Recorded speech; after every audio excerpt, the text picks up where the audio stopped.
we really shouldn't be talking about legalizing drugs. We should be talking about re-legalizing them. For most of our history, drugs have been perfectly legal. You could go into a drugstore in the 1800s and buy opium. Coca-Cola started out with a cocaine derivative in it. So what made them become legal? Not illegal. Nothing to do with public safety. It was all about race.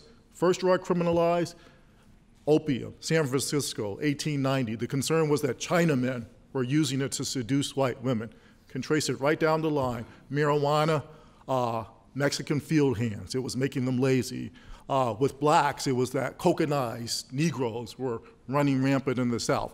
So our war on drugs is about race through and through. It always has been, and it is right now. But Paul, you're saying that is the sole motive for it? I don't think that that's the only motive, but I think that when we look historically at how the drug laws have been used, what happens to white people who use drugs? Let me let the other side respond to this. Methamphetamine, that's predominantly a white drug, that enforcement efforts across mid-America is directed at that. But why don't prisons look like America then? That's not race-based. That is across the board of somebody who is engaged in methamphetamine production. That's who the prosecution's about. But I have a question for you that I would like to ask, Mr. Moderator, John, that, you know, we didn't really cover this, and that is how the legalization would work. If it's legalized tomorrow, I would assume that we would be able to go down and get our methamphetamine. I actually do want to come to that question because I think it's a terrific one, but I just want to have these guys respond to the point you were just making on the race issue. Well, let me, and the methamphetamine factor. You know, I side with Paul in the sense that the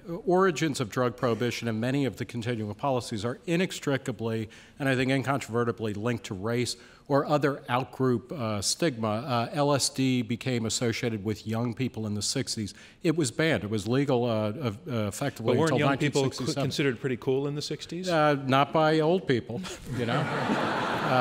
And the same thing happened with ecstasy. How many of you, if you're over 50, you had the opportunity to use ecstasy legally until 1986. It was then demonized as a youth drug. First, one that made you antisocial, then one that made you pro-social, and you'd go out to a rave and have sex all night or dehydrate. But more importantly, you know, well, hydration is very important. It's, you know, it's the skin. More importantly, we need to dial back the hysteria. So, for instance, I just want to focus on one point Nick, that Asa was making. Wait, just methamphetamine, 0.1% of people in America report having used it in the past 30 days.